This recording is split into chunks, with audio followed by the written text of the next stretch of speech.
Bonjour à tous et bienvenue sur le premier épisode de ce vlog. Je m'appelle Thomas Glo, j'ai 20 ans et je suis combattant professionnel de MMA. J'ai eu une trentaine de combats en amateur avant de passer pro et maintenant que je suis pro, j'ai 2 victoires pour aucune défaite. Mon dernier combat a eu lieu très récemment le 10 avril et ce sera le sujet de cette vidéo. Pour ceux qui connaissent pas le MMA, c'est un sport de combat qui regroupe tous les sports de combat et arts martiaux qui existent. Donc on a 2 combattants qui vont s'affronter dans un octogone grillagé, qu'on appelle plus communément la cage. Et ils peuvent utiliser les 3 distances de combat, c'est-à-dire la distance de frappe, ce qu'on voit en boxe, la distance de corps à corps, ce qu'on peut voir en lutte et en judo, et après on peut aussi combattre au sol, donc là on va utiliser des techniques de jujutsu, de grappling et de plein d'autres sports. Le but ça va être de finaliser son adversaire, donc soit par KO ou par soumission, mais si on n'y arrive pas, au bout de 3 ou 5 rounds, à la limite de temps, les juges rendront leur décision. Donc à la base le MMA c'était un sport qui était vu comme très violent et presque animal parce qu'en fait il n'y avait pas de limite de temps, il n'y avait pas de gants, il n'y avait pas beaucoup de règles. Maintenant c'est plus du tout ça, on est passé à un sport de combat qui est très codifié, il y a des règles mondiales, il y a des fédérations et tout ça. Il y a même une fédération en France maintenant qui a vu le jour en janvier 2020. Donc il y a plusieurs compétitions qui ont eu lieu en France, il y a eu le Bellator qui est une organisation internationale qui est venue à Paris. Et puis après il y a des organisations françaises qui ont vu le jour, dont le FFA Challenge, l'organisation pour laquelle j'ai combattu le 10 avril. Le FFA Challenge c'est quoi? C'est tout simplement une des premières organisations françaises de MMA. Donc je suis très fier d'y avoir participé parce que c'est quelque chose d'historique.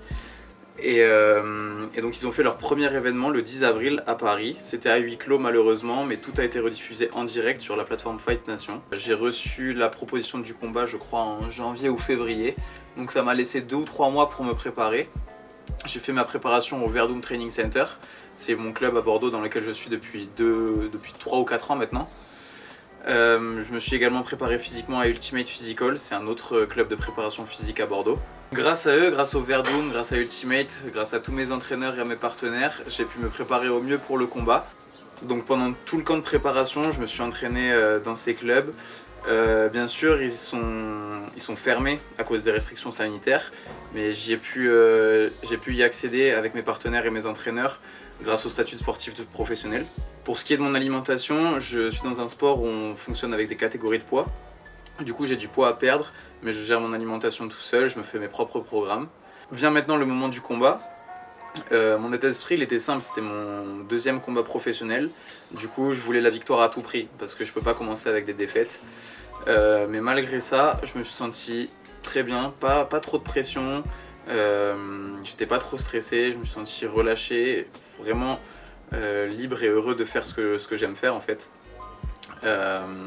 Pour la stratégie, je savais que mon adversaire il allait être guerrier.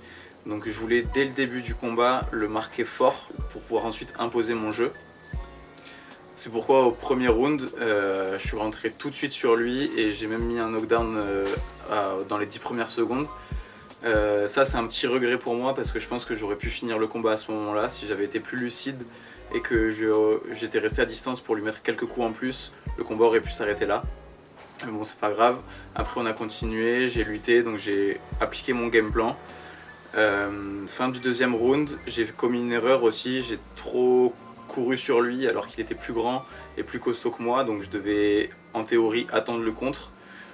Là je me suis un peu précipité et je me suis fait surprendre, mais j'ai pu bien récupérer sur le début du 3e round pour ensuite aller chercher la lutte et finir le combat par étranglement arrière à quelques secondes de la fin. Il y a quelques jours j'ai eu un message de Mathieu Nicourt, l'organisateur, qui me proposait de recombattre au FFA Challenge. Et en fait, j'étais pas au courant, mais le combat que j'ai fait, il est dans le cadre d'un tournoi, un tournoi en moins de 77 kg. Et donc je viens de gagner le 10 avril les quarts de finale et je vais recombattre le 26 juin pour la demi-finale. Et donc ce vlog, il va être à propos de ça. L'objectif, ça va être de vous montrer comment je vis, comment je m'entraîne, comment je m'alimente, comment je récupère.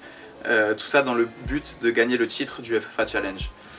Donc j'espère que cette première vidéo vous aura plu et n'hésitez pas à me dire dans les commentaires ce que vous avez envie de voir, si c'est des entraînements, si c'est des sparring, si c'est de la technique, si c'est des vidéos sur l'alimentation, la préparation physique, peu importe, on peut tout vous montrer. Merci à vous d'avoir regardé cette vidéo, j'ai hâte de lire vos retours. Et aussi merci à tous ceux qui m'ont soutenu, ça m'a vraiment motivé, ça m'a galvanisé pour le combat, ça m'a apporté énormément d'énergie et pour ça, merci beaucoup. Et puis à très bientôt pour la prochaine vidéo. Yes!